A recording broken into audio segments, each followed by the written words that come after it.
Hi guys, welcome back to my channel Pahal. And आज हम हमारी 8th थ्योरी की तरफ प्रोसीड करेंगे, that is healing yourself before blaming your partner. And इस थ्योरी पे प्रोसीड करने से पहले मैं आपसे बोलना चाहती हूँ कि अगर आपको वीडियो से हेल्प मिल रही है, अपने रिलेशनशिप में कुछ भी पॉजिटिविटी आपको फील हुई हो, कुछ भी आपको हेल्प आउट हुआ हो, तो प्लीज़ इस चैनल को लाइक करें, सब्सक्राइब करें एंड वीडियोज़ को ज़्यादा से ज़्यादा शेयर करें।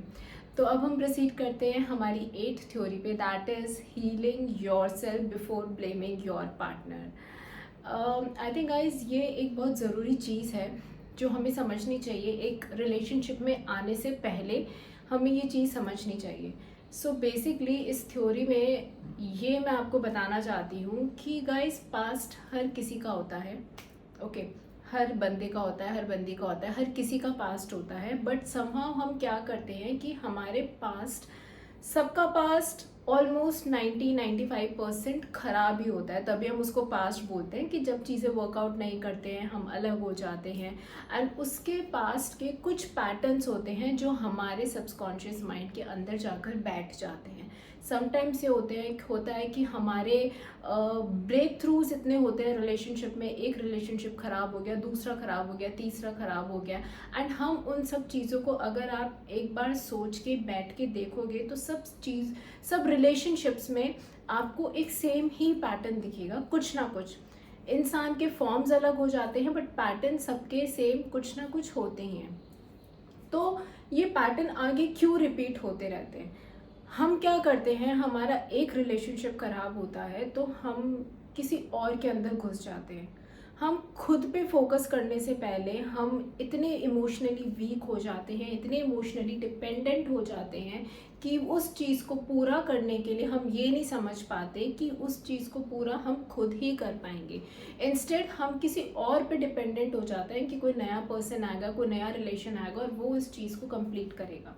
बट होता क्या है, हमें वहाँ पे भी डिसअपॉइंटमेंट मिलती है, वो रिलेशनशिप भी वैसे ही ख़राब होके चला जाता है and then it goes on. तो हमें ये चीज़ समझनी चाहिए कि किसी भी रिलेशनशिप में घुसने से पहले हमें हम पे, खुद पे, हमारे पैटर्न्स पे हमें ध्यान देना चाहिए कि ऐसा क्या प्रॉब्लम क्रिएट हो रहा है कि जिस वजह से मेरा हर रिलेशनशिप ख़राब हो रहा है। तो वो प्रॉब्लम आउटर एरिया में कहीं नहीं है, वो प्रॉब्लम है आपके इनर एरिया में। आपको समझना चाहिए कि आपके अंदर क्या वो चीज़ लैक कर रही है जिस वजह से आपके रिलेशनशिप्स ख़राब हो रहे हैं।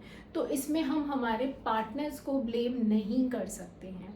तो सबसे पहला पॉइंट तो यही होता है कि किसी भी रिलेशनशिप से, अगर आप ख़राब रिलेशनशिप से अगर आप ब्रेकआउट होके बाहर आए हो तो उससे पहले, किसी और रिलेशनशिप में जाने से पहले खुद को हील करो।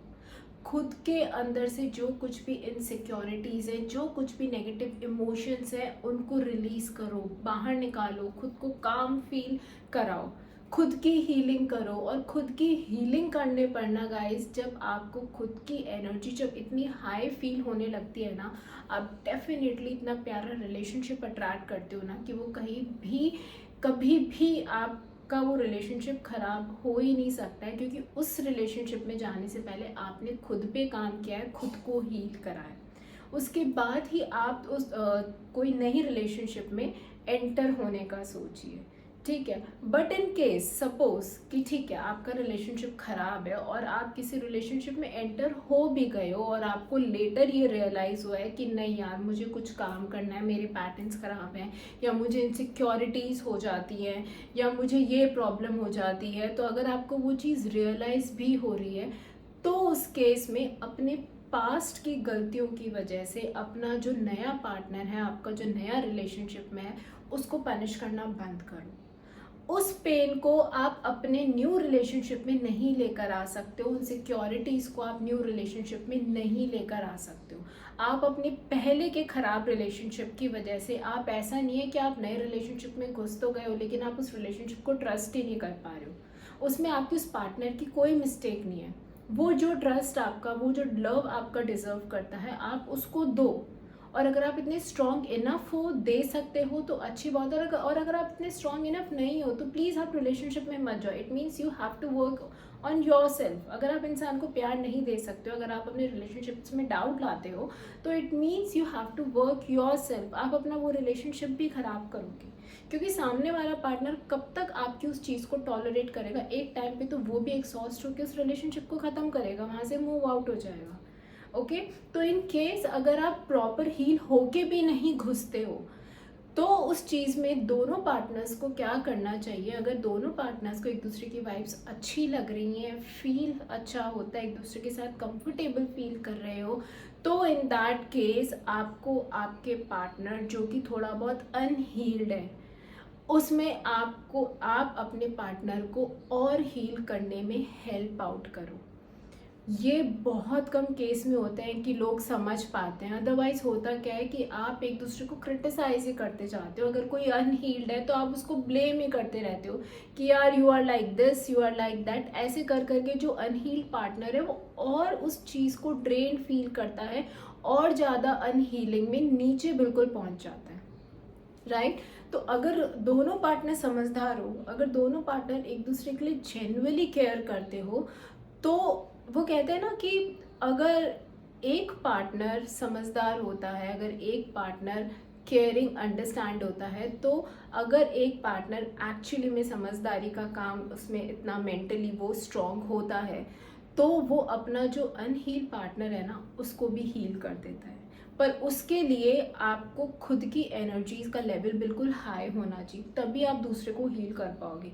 अगर आपका एनर्जी का लेवल इतना है तो आप लड़ाई करोगे, आप बहुत बचपने वाली हरकतें करोगे, आप एक नार्सिसिस्ट जैसा बिहेव करोगे, वो सामने वाला परेशान है उसको और आप ये बिलीव करा दोगे कि मेरी कोई गलती नहीं, सारी गलती तुम में, तुम्हारे पैटर्न्स में, तुम्हारी सोच में है, तुम इमैच्योर हो, तुम बच्चों जैसा बिहेव करते हो। इस तरीके की बातें आप उसको बोलने लग जाओगे। पर एक हेल्दी रिलेशनशिप वही होता है जिसमें आपका पार्टनर समझदार होता है। अगर उसको दिख रहा है कि कहीं पे आपका पार्टनर लैग कर रहा है तो उसका हाथ पकड़ो, उसको एटलीस्ट इतना कंफर्टेबल फील कराओ कि वो बंदा हील होना चालू हो जाए।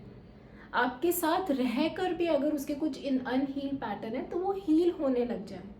ओके, तो ये अगर आप करते हो ना तो सच में इतना ब्यूटीफुली रिलेशनशिप ग्रो होता है। और आपने सुना होगा ना कि अगर आप एक राइट पार्टनर चूज कर लेते हो ना अपने लिए, तो वो पार्टनर आपकी ग्रोथ में बहुत हेल्प करता है। आपका ग्रोथ लेवल ना बिल्कुल 100% तक पहुंचा देता है। अगर आप 20% पे भी हो ना तो सही पार्टनर की वजह से आपका ग्रोथ लेवल 100% तक पहुंच जाता है और आप दोनों साथ में एज अ कपल ग्रो करते हो अपने हर सेक्टर में, अपने हर लाइफ के एरिया में। लेकिन अगर पार्टनर्स ही समझदार नहीं होंगे तो बच्चों जैसे बिहेव करोगे, तो अगर आप आपके 50% ग्रोथ पे भी होगे ना, आप सीधे माइनस में चले जाओगे। ठीक है, अगर आप थोड़े बहुत हील्ड भी होंगे ना, खुद पे थोड़ा बहुत काम कर भी रहे होंगे ना, तो भी अगर आपका पार्टनर ऐसा होगा ना तो आप बिल्कुल नीचे चले जाओगे।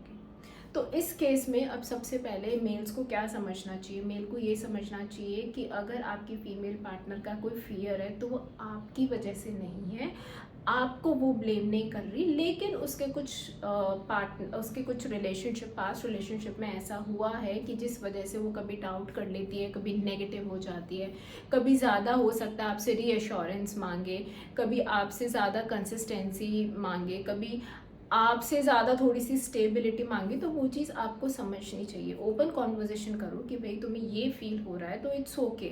तो उस चीज़ में आप समझो, उसके बिना बोले ही उस थोड़े एक्स्ट्रा एफर्ट्स डाल दो। जितना वो कर रही है उससे ज़्यादा थोड़ा एक्स्ट्रा डाल दो, क्या फ़र्क पड़ता है यार, आप ही की तो पार्टनर है। एटलीस्ट उसको कंफर्टेबल फील कराना आप ही तो समझ सकते हो वो चीज़, कोई थर्ड पर्सन तो आके नहीं समझेगा ना। तो अगर जनरली आपके मन में उसके लिए फीलिंग्स है तो समझो कि उसको किस चीज़ का फियर है। ओपन अप बात करो, पास्ट में जो रिलेशनशिप है उन बातों को बीच में मत लाओ, लेकिन उस बात को क्लियर करो कि हमारे पास्ट में ये प्रॉब्लम थी, इस वजह से मुझे इनसिक्योरिटी हो जाती है या मुझे सेल्फ डाउट आ जाता है या एक फियर होता है हर लड़की के मन में। अगर उसके पास्ट रिलेशनशिप की वजह से उसके मन में फियर होता है, अगर अच्छा भी चल रहा होगा ना कहीं वो ये सेल्फ डाउट लेकर आ जाती है अपने मन में कि यार ये पार्टनर भी तो मेरे साथ ऐसा नहीं करेगा ना, मेरे रिलेशनशिप में अभी सब कुछ अच्छा चल रहा है, इतना अच्छा कैसे चल रहा है। इनसिक्योरिटी होने लग जाती है, ओवर थिंकिंग करने लग जाती है। फिर अगर थोड़ा बहुत आप कट ऑफ होना स्टार्ट हो जाते हो तो उसकी ओवर थिंकिंग बिल्कुल 100% पे पहुंच जाती है। समझ रहे हो? तो वो ऐसा नहीं है कि अभी क्रिएट हुआ है, कुछ पास्ट की चीज़ें जिस वजह से वो क्रिएट हुई हैं, तो उसको आप समझो, बहुत अच्छे से उस चीज़ को हैंडल करो। प्यार से अगर आप हैंडल करोगे, 1 दिन 2 दिन, हो सकता है 1 महीने बाद, अगर आपने महीने भर उसका थोड़ा थोड़ा हैंडल किया, वो डेफिनेटली उस चीज़ से बाहर निकल कर आएगी। वो खुद को हील महसूस करेगी और उसका ट्रस्ट बिल्ड होगा कि नहीं, ये पार्टनर ऐसा नहीं है, मेरा रिलेशन बेस्ट है, मेरा रिलेशनशिप कहीं नहीं जाएगा, मेरा रिलेशनशिप नहीं खराब होगा। तो ये डर उसके मन में जो बैठा है वो धीरे धीरे कम होना चालू हो जाएगा। लेकिन उसके लिए आपको थोड़ा सा सपोर्टिव, अंडरस्टैंडिंग, थोड़ा सा कम्युनिकेबल बनना ज़रूरी है। और यहीं पर ही हम फीमेल्स की बात करें तो आपको भी ये समझना चाहिए कि अगर आपका बंदा थोड़ा आपकी तरफ इमोशंस कम शो कर रहा है, थोड़ा सा प्रैक्टिकल बन रहा है, तो वो आपकी वजह से नहीं है, आप में कोई प्रॉब्लम नहीं है, आप बहुत अच्छे हो। बट मे बी उसके पास्ट रिलेशनशिप ऐसा रहा होगा जिस वजह से वो उस इमोशनल वॉल को क्रिएट कर रहा है।